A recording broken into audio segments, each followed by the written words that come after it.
사랑하는 성도 여러분, 2021년이 되고 또 2월 달이 되었습니다.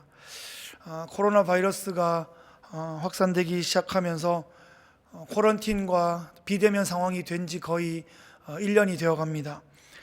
지난 1년 가까운 시간 동안 저희의 교회 생활과 학교 생활과 또 경제 생활과 문화 생활을 비롯한 우리 일상 생활이 아주 큰 변화를 겪었습니다. 과거보다 훨씬 더 많은 시간을 집에 머무르게 되었습니다. 외부와의 만남의 시간은 대폭 줄어들게 되었고요. 이동에 걸리는 시간들을 아주 많이 세이브하게 되었습니다. 그래서 이제는 시간이 부족해서 뭘 하지 못한다라는 핑계를 대기가 좀 민망한 시대가 된 것 같습니다. 내가 자유롭게 사용할 수 있는 시간이 과거에 비해서 비교적 대부분 많이 늘어났기 때문입니다. 이 늘어난 시간을 어떻게 사용할 것인가? 여러분은 지난 1년 가까운 이 시간 동안 과거보다 좀 더 늘어난 여러분의 자유시간을 어떻게 계획하시고 또 어떻게 실행해 오셨습니까? 대체로 아이들은 게임 시간이 조금 더 늘어난 것 같고요. 어른들은 드라마와 영화 보는 시간이 조금 더 늘어난 것 같습니다.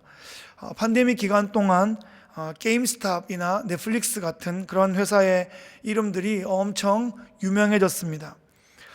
그런데 지난주에 제가 크리스티애니티 투데이라는 신문을 보니까 작년 1년 동안 성경 판매량이 역대 최고였다라는 기사를 보았습니다.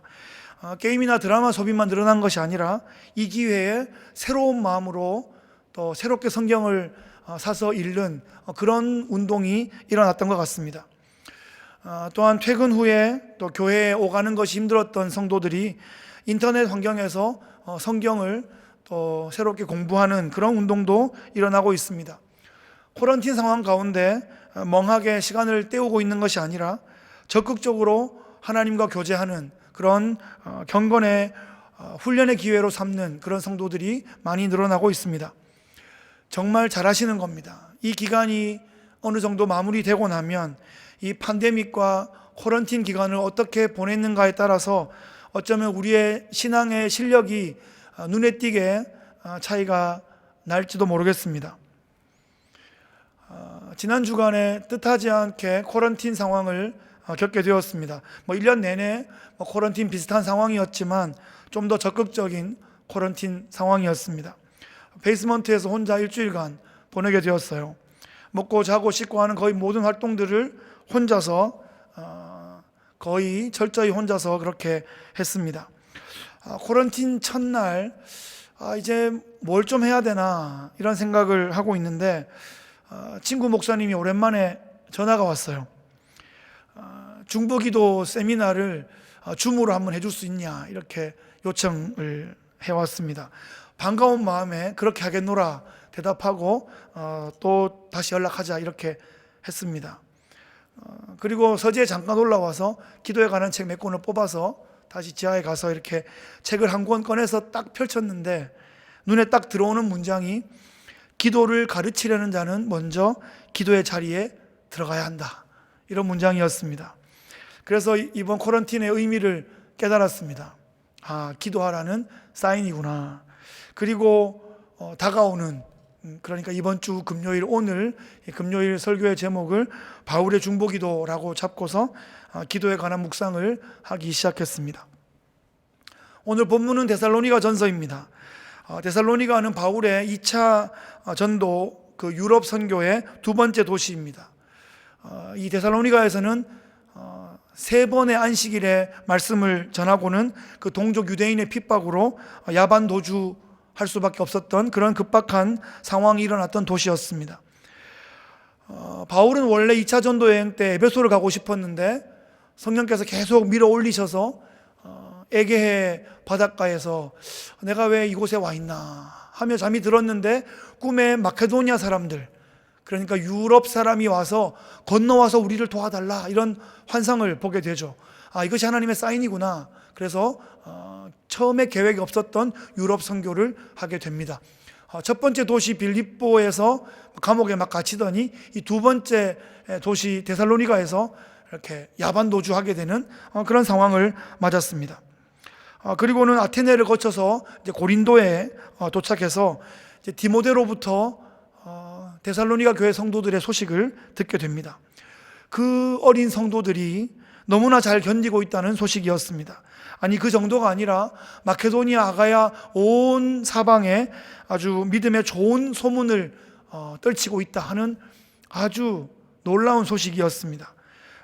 바울이 디모데로부터 그 소식을 듣고 너무나 기뻐서 이 데살로니가 성도들을 격려하고 축복하기 위해 쓴 편지가 데살로니가 전서입니다.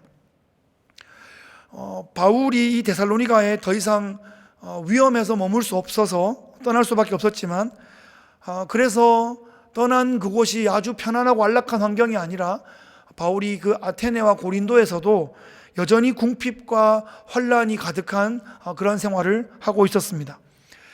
엘리트 바리새인이었던 이 바울이 그 완벽한 신분과 화려한 스펙과 보장된 미래가 있었던 그 바울이 예수님을 만나고 소명을 받은 후에 세상 사람들의 눈에 보기에는 아주 생고생을 하고 있는 그런 장면입니다. 복음을 전하고 영혼을 얻어서 교회를 세우는 일, 이 일에 자신의 생명을 전적으로 들여 헌신하고 있습니다. 이 마케도니아의 이 데살로니가에 세워진 어린 교회가 복음에 든든히 서 있다 하는 이 소식은 이 바울에게 매우 큰 위로와 기쁨이 되는 소식이었습니다. 3장 8절에 보시면 그러므로 너희가 주 안에 굳게 선즉 우리가 이제는 살리라, 이렇게 고백합니다.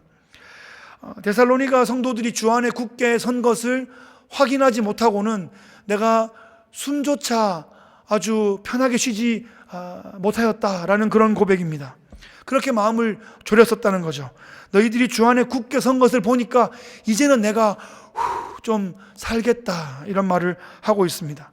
9절에 보시면 우리가 우리 하나님 앞에서 너희로 말미암아 모든 기쁨으로 기뻐하니 너희를 위하여 능히 어떠한 감사로 하나님께 보답할까. 지금 이 바울은 데살로니가 교회 성도들을 보호하시고 든든하게 세워주신 하나님 앞에 최고의 감사를 올려드리고 싶어 합니다. 바울은 하나님께 어떤 선물을 올려드리고 싶어 할까요? 하나님은 바울에게서 어떤 선물을 받고 싶어 하실까요? 하나님은 어떤 선물을 받으실 때 가장 기뻐하실까요? 그 답은 바로 기도입니다. 하나님은 우리가 물질로 드리고 또 시간으로 드릴 수 있는 그 어떤 것보다도 기도를 더욱 큰 기쁨으로 받으십니다. 하나님께 드리는 감사의 기도도 물론이지만 영혼들을 위한 중보기도, 그것을 하나님께서 최고의 하나님께 대한 감사의 고백으로, 감사의 선물로 하나님께서 받으신다는 것입니다. 우리가 하나님께 드릴 수 있는 최고의 감사의 표현이 중보기도이다 하는 이 사실은 제가 이번 코런틴 상황 가운데서 묵상을 통해서 깨닫게 된 놀라운 그런 진리였습니다. 이 바울은 이 데살로니가 성도를 믿음으로 든든히 세워주신 하나님께 감사드리면서 그들을 위하여 중보하며 기도의 자리에 나가고 있습니다. 10절을 보시면 첫 부분에 주야로 심히 간구함은 이렇게 기록되어 있습니다. 이것은 중보기도의 자세를 표현합니다. 중보기도는 설렁설렁 하는 것이 아닙니다. 중보기도는 네, 기도하겠습니다, 이렇게 말로 때우는 것이 아닙니다. 중보기도는 실제로 기도의 자리에 나가는 것입니다. 실제로 마음을 드리고, 실제로 시간을 드리고, 실제로 나의 진액을 바쳐서 열정을 들여서 기도의 자리에 나가야 한다는 것입니다. 중보기도는 기도하는 장면을 생각하는 것이 중보기도가 아닙니다. 중보기도는 기도할 계획을 세워보는 것이 중보기도가 아닙니다. 중보기도는 전투입니다. 중보기도는 노동입니다. 아무리 천하의 바울이라 하더라도 이 중보기도를 해야 했습니다.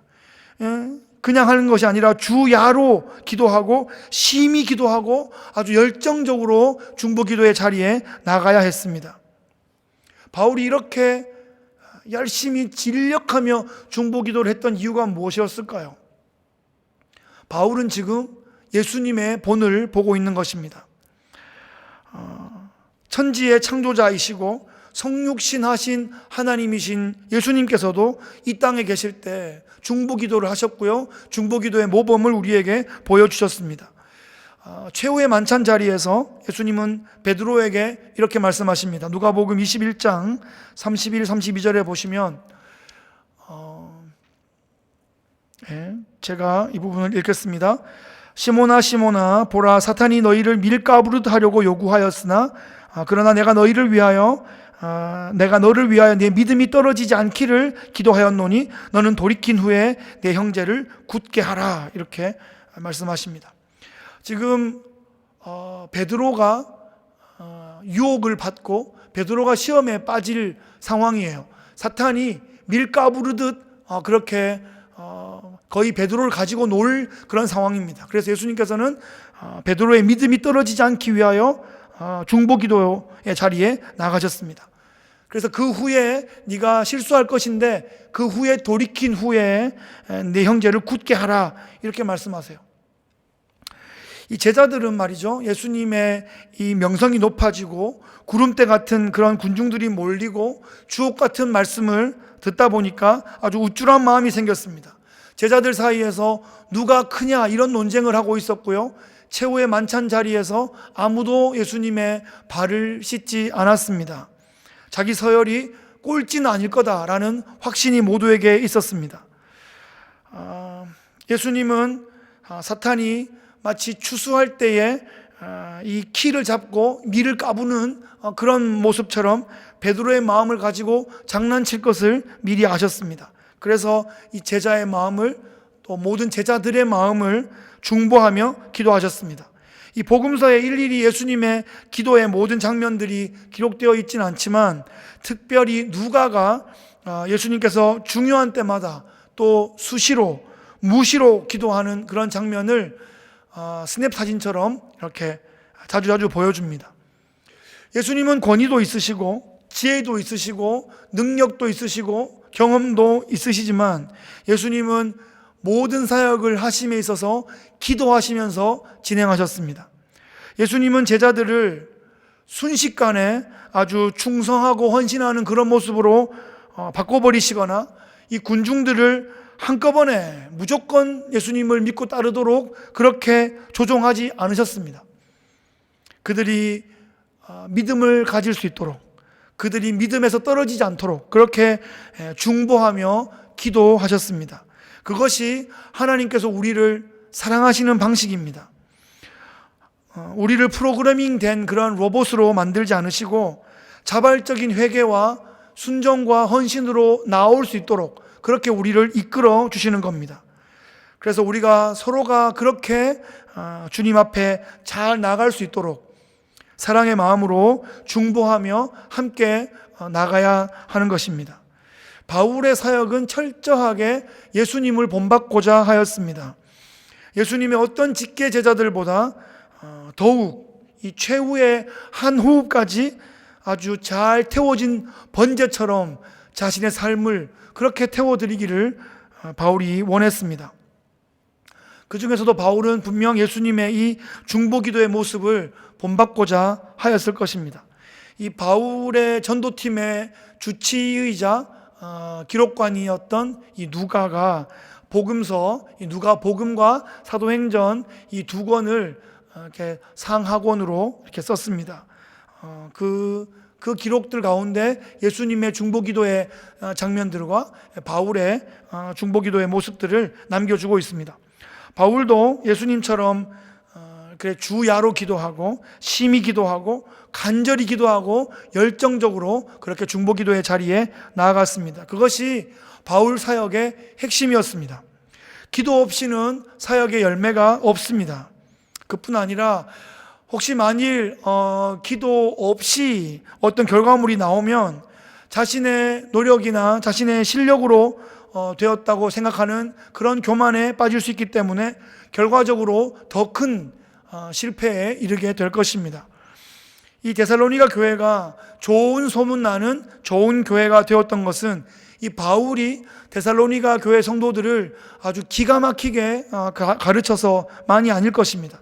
간절한 중보기도를 통해서 성령께서 더욱 왕성하게 아주 특별한 역사를 보여주심으로써 놀라운 열매를 맺게 되었을 것입니다. 10절 말씀을 다시 한번 보시면 주야로 심히 간구함은 너희 얼굴을 보고 너희 믿음이 부족한 것을 보충하게 하려 함이라, 이렇게 말씀합니다. 이 바울이 데살로니가 교회 성도를 향하여 심히 간구한 그 목적은 그들의 얼굴을 보고 싶어 하는 것이고, 그들의 얼굴을 보고 그들의 믿음이 부족한 부분을 보충해 주고 싶어 하는 그런 마음이었습니다. 여러분은 중보기도 해보셨습니까? 중보기도를 부탁해 보셨습니까? 중보기도를 부탁받아 보셨습니까? 여러분은 어떤 기도를 부탁받아 보셨습니까? 또 어떤 기도를 부탁해 보셨습니까? 중보기도는 주로 긴급할 때 부탁하죠. 그리고 긴급한 기도를 부탁받을 때가 많습니다. 수술을 앞두고 있다든지, 시험을 앞두고 있다든지, 중요한 행사를 앞두고 있다든지 하는 경우들입니다. 물론 그럴 때에 중보기도를 받을 수 있으면 너무나 큰 힘이 되고, 또 누군가를 위해서 중보기도를 해줄 수 있으면 그것은 우리의 더 큰 사명이자 큰 사역이 될 것입니다. 그런데 그럴 때라도 이 중보기도의 목적은 어떤 일을 성취하는 것이 아니라 사람을 세우는 것이 목적이 되어야 합니다. 이런 기회를 통해서, 또 이런 상황을 통해서 하나님의 사람으로 더욱 우리가 빚어지게 하여 주옵소서라고 기도하는 것입니다. 그래야 이 중보기도의 열매가 온전히 맺어질 수 있습니다. 그리고 어떤 결과가 나오든지 하나님께 영광을 돌려드릴 수 있습니다. 시험을 위해 기도했는데 시험에서 떨어질 수 있을까요, 없을까요? 시험에서 떨어질 수 있습니다. 그러면 기도에 실패한 것입니까? 하나님께서 응답에 실패한 것입니까? 그 시험을 떨어뜨리는 데에 영향력을 발휘한 사탄이 승리한 것입니까? 병을 낫기 위해 기도했는데 병이 당장 낫지 않는다면, 누군가의 구원을 위해 기도했는데 당장 내 눈앞에서 꼬꾸라지고 회개하고 막 영접기도하고 그렇게 하지 않는다면 우리의 중보기도가 실패한 것입니까? 하나님이 무력한 것입니까? 그렇지 않다는 것입니다. 하나님의 관심은 사람에게 있습니다. 하나님은 하나님의 성품을 품은 그 하나님의 사람들을 잘 세워가는 데에 하나님의 관심이 있으십니다. 기도를 한다고 해서 환경이 내 생각만큼 확 바뀌지는 않을 것입니다. 하지만 기도하는 그 사람이 바뀝니다. 중보기도를 하면 우리가 기도하는 그 상황이 순식간에 역전되지는 않을 수 있습니다. 하지만 중보기도의 대상이 되는 그 영혼이 그 상황 안에서 더욱 깊어지고 더욱 넓어지고 더욱 성숙되는 그런 방향으로 나아갈 수 있습니다. 우리는 그것을 위하여 기도해야 합니다. 그것이 우리의 중보기도의 목적이 되어야 합니다. 바울은 데살로니가를 너무나 급히 떠나야 했기 때문에 그들의 얼굴이 눈에 밟혔습니다. 바울은 그들에게 하나님의 마음을 좀 더 담아서 하나님의 말씀을 좀 더 공급하여서 믿음을 좀 더 강화시켜 주기를 간절히 원했습니다. 그래서 그들이 더욱더 굳건한 하나님의 사람으로 세워지기를 간절히 원했습니다. 물론 데살로니가 교회 성도들이 지금 환난 가운데 있고 핍박 가운데 있고 여러 가지 환경적인 어려움이 있습니다. 그런데 그런 환경적인 어려움을 제거해 달라고만 기도한 것이 아니라 그들이 하나님의 사람들이 되어가도록, 그들이 더욱더 굳센 믿음의 사람들이 되도록 기도해 주고 있습니다. 바울의 중보기도의 목적은 죄악된 세상의 한복판에서 별처럼 빛나는 그런 하나님의 사람들을 굳세게 세우는 바로 그것이었다는 것입니다. 중보기도를 하다 보면 어떨 때는 어떤 이유도 모르고 또 대상도 잘 모르는데 무조건 기도를 하게 될 때가 있습니다. 이게 무슨 말인지 어떤 상황인지 경험해 보신 분은 있으실 겁니다. 어느 날 갑자기 어떤 사람이 갑자기 떠오르기도 하고, 또 갑자기 누군가에 대해서 기도를 갑자기 이렇게 전화나 카톡으로 부탁받기도 합니다. 그럴 때는 우리가 영문도 잘 모르지만 화살 기도를 하기도 하고 총알 기도를 하기도 하고 벼락치기 기도를 하기도 합니다. 뭐 이런 경우는 좀 특별한 경우라고 할 수 있습니다. 하지만 그보다 훨씬 더 많은 경우에 우리는 중보 기도를 할 때 구체적인 대상에 대해서 구체적인 상황을 그리면서 구체적으로 기도하게 됩니다. 지금 데살로니가에 편지를 보내고 있는 바울은 2차 전도 여행 중에 있습니다. 지금 고린도에서 18개월 동안 머물고 있는 중입니다. 바울은 그 고린도에 있으면서 지나왔던 그 데살로니가로 다시 돌아가 보고 싶었습니다.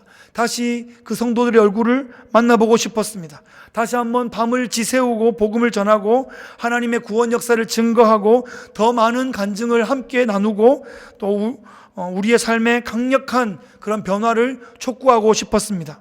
바울은 그 모든 소망들을 구체적으로 머릿속으로 그리면서 하나하나 기도의 언어로 풀어내고 있습니다. 이 11절 이하에 보시면 중보기도의 내용들이 구체적으로 기록되어 있는데요. 바울은 지금 숨어서 아무도 몰래 그렇게 기도하고 있는 것이 아닙니다. 내가 너를 위해 중보기도하고 있다, 이런 제목으로 기도하고 있다, 이렇게 알려주면서 기도하고 있습니다. 그것이 기도하는 사람에게도 좋은 부담이 되고 기도를 받는 사람에게도 응답받을 수 있는 그런 마음의 그릇을 준비하는 좋은 그런 계기가 될 수 있어서 유익하다고 생각됩니다. 11절 말씀에 보시면 하나님 우리 아버지와 우리 주 예수는 우리 길을 너희에게로 갈 수 있게 하시오며, 지금 바울은 먼저 데살로니가로 갈 수 있는 길을 열어달라고 기도하고 있습니다. 길을 열어주옵소서. 지금 길이 막혔었거든요. 그 길이 행정적으로 막혔든지 법적으로 막혔든지 건강상의 이유로 막혔든지 자연재해로 막혔든지 어떤 안전상의 이유로 막혔든지 교통상으로 막혔든지 재정적인 문제로 아직 준비가 덜 됐든지 그 어떤 이유로든 길이 막혀 있습니다. 바울은 지금 우리의 길이 너희에게로 뚫릴 수 있게 주여 인도하여 주옵소서 이렇게 기도하고 있습니다. 연결되는 부분인데요. 2장 18절 말씀해 보시면 그러므로 나 바울은 한 번, 두 번 너희에게 가고자 하였으나 사탄이 우리를 막았도다 이렇게 증거하고 있습니다. 바울은 기도만 하고 말로 때운 것이 아니라 인사치레로 그냥 말한 것이 아니라 실제로 가고자 시도를 하였습니다. 그런데 사탄의 방해가 있었다 이렇게 말하고 있습니다. 그만큼 이 복음 증거의 사역은 사탄의 그런 영적인 세력들의 대적과 도전에 직면하게 됩니다. 하나님께서 그 사탄의 방해를 싹 걷어주시면 좋겠는데 잘 그렇게 하지 않으십니다. 어떻게 보면 때로 우리가 기도하고 또 도전하고 할 때 막히고 또 기다리고 하는 그 과정들이 하나님 나라의 관점에서 보면 유익할 때가 많습니다. 유익하셔서 하나님께서 그렇게 허용하실 때가 많다는 것입니다. 결국 바울은 고린도에 있을 때에 데살로니가에 방문하지 못했습니다. 안디옥으로 돌아갔고 3차 전도여행을 출발해서는 에베소에 거의 3년간 머물렀습니다. 그 에베소에 3년간 머물고 다시 마케도니아 지역을 순회할 때 그때야 비로소 데살로니가를 방문하게 되었습니다. 횟수로는 거의 한 5년 정도 되는 그 기간 만에 만나게 된 것입니다. 하루라도 빨리 당장 내일이라도 만나고 싶어서 매일 데살로니가 교회 성도들을 위해 기도했는데 그들의 얼굴을 그렇게 보고 싶어 했고 만나서 밤을 새며 그들의 믿음을 더욱더 세워주고 하나님의 사람으로 세워주고 싶었는데 그 기도가 5년 만에 응답이 되었다는 것입니다. 하나님이 5년 동안 실패하신 것이 아닙니다. 그 5년 동안 아주 멋진 일들이 있었습니다. 일단 정말 멋진 일은 데살로니가 전후서 편지를 보냈다는 거죠. 당장 갈 수 있었으면 편지를 안 썼을 수도 있는데 그 편지를 가지고 마르고 닳도록 그 편지를 읽고 암송하고 묵상하고 또 적용하고 그러면서 신앙생활을 데살로니가 성도들이 잘하고 있었습니다. 그리고 데살로니가 전후서가 성경에 남아서 2000년이 흐른 후에 우리에게까지 전해져서 우리의 신앙생활에 좋은 길잡이가 되고 있습니다. 또한 에베소에서 3년 동안 그 두란노 서원에서 머무는 동안 그 두란노 서원에서 교회 개척 학교를 열어서 그 계시록 2장 3장에 나오는 에서보두 사빌라 그 7개 교회와 그 인근에 있는 지역의 교회를 개척할 수 있는 기반이 바로 그 3년 동안에 세워졌던 것입니다.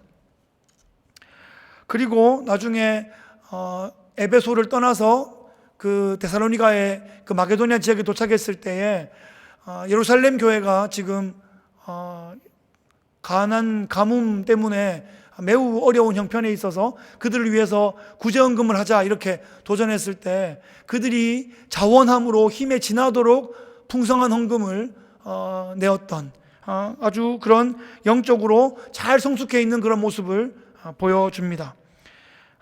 이 중보기도는 때로는 우리가 원하는 방식대로 우리가 기도하는 그 기도의 제목 그대로 응답되지 않을 때가 많습니다. 그런데 그럼에도 불구하고 중보기도는 매우 유익합니다. 그것이 하나도 땅에 떨어지지 않고 하나님께서 그 모든 것을 합력하여 선을 이루시기 때문입니다. 12절 말씀해 보시면 또 주께서 우리가 너희를 사랑함과 같이 너희도 피차간과 모든 사람에 대한 사랑이 더욱 많아 넘치게 하사. 이어지는 이 바울의 중보기도의 제목은 데살로니가 성도들이 서로 간의 사랑이 넘치고 또 모든 사람에 대한 사랑이 충만하여 넘치게 해달라는 그런 기도를 하고 있습니다. 막 그냥 잘 되게 해주십시오 이런 게 아니라 정말 사랑이 아주 구체적으로 넘치게 해달라는 기도를 하고 있습니다. 지금 바울이 데살로니가 성도들을 사랑했습니다. 그 사랑의 본을 보여줬습니다. 헌신의 본을 보여줬고 희생의 본을 보여줬고 기도의 본을 보여주었습니다. 바울이 그들을 사랑하는 것을 그들이 경험하고 그 본을 따라서 데살로니가 성도들이 서로 사랑하고 그 힘으로 우리를 비난하고 우리를 공격하는 사람들을 향하여서도 사랑과 긍휼의 마음으로 그들을 대할 수 있도록 그렇게 우리를 이끌어 주시기를 그렇게 기도하고 있는 것입니다. 우리 1장 말씀에 보면 데살로니가 교회에는 이미 사랑의 수고의 열매가 맺히고 있습니다. 그것이 인근 각 지역에 퍼져서 아주 큰 격려와 또 놀라움을 주고 있었는데 지금 바울은 사랑의 수고가 열매 맺는 그 정도에 그치지 아니하고 사랑이 더욱 많아 넘쳐 흐르도록 그렇게 기도하고 있습니다. 아주 유명한 책, 그 5가지 사랑의 언어라는 책에 보면 사랑의 감정 탱크라는 개념이 등장합니다. 그 사랑 탱크에 사랑이 얼마만큼 차 있는 것처럼 보여도 자꾸 소비만 하고 그 사랑 탱크에 채우지 않으면 결국은 바닥을 드러내게 되고 그렇게 되면 괜히 서운하고 섭섭하고 질투나고 심술을 하고 짜증나고 원망하고 분노하고 싸우고 그렇게 될 수 있다는 것입니다. 그래서 우리 안에 사랑이 있다 이래서 만족하는 것이 아니라 그 사랑이 부어지고 넘치도록 부어져서 마르지 않는 그런 사랑 탱크가 되어야 한다는 것입니다. 그래야 하나님의 나라가 지속적으로 흥왕할 수 있습니다. 우리가 누군가를 위해 중보 기도하고 또 우리가 우리 교회를 위해 중보 기도할 때 이 기도를 꼭 하면 좋겠습니다. 주여 사랑이 충만하게 하여 주옵소서. 후이되어 흔들어 누르고 넘치도록 사랑을 채워 주옵소서. 이렇게 기도하면 좋겠습니다. 사랑이 충만할 때에 그 공동체 안에 정말 좋은 하나님의 사람들로 채워지고 그런 사랑이 충만한 하나님의 사람들 통하여서 생명력 있는 하나님 나라 역사가 펼쳐지기 때문입니다. 13절 말씀에 보시면 너희 마음을 굳건하게 하시고 우리 주 예수께서 그의 모든 성도와 함께 강림하실 때에 하나님 우리 아버지 앞에서 거룩함에 흠이 없게 하시기를 원하노라. 이 사랑으로 우리의 이 마음이 굳건하게 되어서 결국은 주님 앞에 서게 될 때에 거룩함에 흠이 없게 하시기를 위하여 중보기도하고 있습니다. 크리스찬의 삶을 어떻게 시작하나요? 크리스찬의 삶은 그리스도의 죽으심과 합하여 우리의 옛사람이 십자가 앞에서 죽고 그리스도의 부활하심에 동참하여 하나님 나라에 입성하게 됨으로써 그렇게 우리의 크리스찬의 신앙생활이 시작하고 마무리되게 됩니다. 그런데 하나님의 나라는 죽어서야 가게 되는 곳이 아니죠. 이 땅에서 이미 하나님의 나라에 들어간 것이고 이 땅에서 이미 영생이 시작된 것입니다. 그래서 예수 그리스도를 믿음으로써 이미 우리가 객관적으로 거룩하게 되고 성령의 도우심으로써 지속적으로 우리가 주관적으로 계속하여 거룩함을 덧입혀 나갈 수 있도록 그렇게 우리가 기도해야 하고 그렇게 서로를 위하여 기도해 주어야 마땅하다는 것입니다. 이 기도는 이 세속적인 시각과 이 세상의 욕망을 거두어 드리고 천국의 관점과 하늘의 소망으로 이 세상을 살아가게 하는 데 매우 유익합니다. 이 거룩함이란 것, 이 세상, 특별히 이 시대 앞에서는 매우 고리타분한 것이라고 생각되어질 것입니다. 그러면서 그 거룩함에 반대되는 그 모습에서 아주 세련되고 아주 우아해 보이는 죄악들, 그것을 자연스럽게 추구하게 되는 것입니다. 크리스찬은 이 거룩함을 최고의 가치로 생각합니다. 살아생전에 우리가 주님을 만나든 우리가 주님 앞에 부르심을 받아 서게 되든 간에 주님을 만나는 그 순간까지 우리는 거룩함에 흠이 없는 그 모습을 소망하고 지속적으로 그런 소망으로 이 땅을 살아가는 존재들입니다. 사탄은 우리에게 날마다 비아냥거리고 조롱합니다. 너는 거룩하지 않아. 니깐 것이 무슨 거룩이야. 대충 살아. 그러면서 우리를 계속하여 의기소침하게 합니다. 사탄은 성도의 구원을 빼앗을 수는 없습니다. 우리의 구원을 빼앗을 수 없지만 성도들로 하여금 거룩함의 능력을 더 이상 펼치지 못하고 맥없이 주저앉아 있게 하는 것은 어느 정도 가능합니다.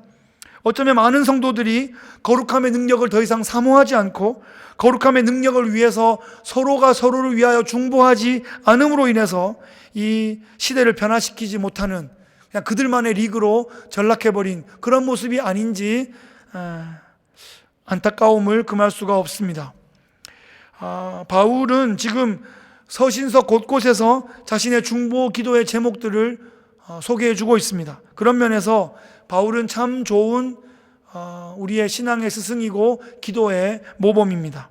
본인 혼자서만 잘하고 마는 것이 아니라 잘할 수 있게 모범을 보여주고 매뉴얼을 제시해 주어서 그것을 보고 따라 실행할 수 있도록 그렇게 우리를 안내해 주고 있습니다. 데살로니가 교회를 향한 바울의 이 중보 기도의 제목을 통해서 주여 제가 저들을 잘 도와줄 수 있도록 길을 열어 주옵소서 이렇게 기도하고요. 주여 저들에게 사랑이 넘쳐 흐르게 하여 주옵소서 이렇게 기도하고요. 주여 저들의 마음이 굳건하여져서 주님 오시는 날까지 거룩하고 순결한 신부로 잘 준비되게 하여 주옵소서 이렇게 중보기도 하고 있는 그 모습을 우리가 봅니다. 우리도 그렇게 기도할 수 있습니다. 이제 우리가 이 기도를 배운 데서 그치는 것이 아니라 우리의 삶의 자리에서 이 기도 제목으로 우리에게 맡겨주시고 붙여주신 영혼들을 위하여 우리 마음에 부담으로 주신 그 영혼들을 위하여 이 기도의 제목으로 실제로 기도하는 것이 중요합니다. 중보기도는 교회를 살리고 교회를 떠받치는 아주 중요한 도구이자 교회의 생명력 그 자체임을 우리가 깨닫게 됩니다. 말씀을 정리하겠습니다. 시대가 참 어렵습니다. 아직도 적응이 안 되고 아직도 좀 어색한 부분이 많습니다. 하지만 신앙생활을 생각해 보면 이 신앙생활 자체가 매우 편안한 환경에서 이루어지는 것이 아닐 것이라는 사실입니다. 어렵고 불편하고 때로는 핍박과 고난이 있는 그런 환경에서 버텨야 하는 것이 신앙생활입니다. 이런 팬데믹 상황도 우리의 신앙생활 자체를 무너뜨릴 수는 없습니다. 만일 그렇다면 우리의 신앙이 연약했던 것이고 면역에 취약했던 것입니다. 이 팬데믹은 어떻게 보면 핍박일 수도 있고 어떤 의미에서 보면 유혹일 수도 있습니다. 여러분에게는 어떤 면이 더 강하게 다가옵니까? 어떤 면이든 쉽지 않지만 어떤 면이든 우리가 이기고 뚫어내야 합니다.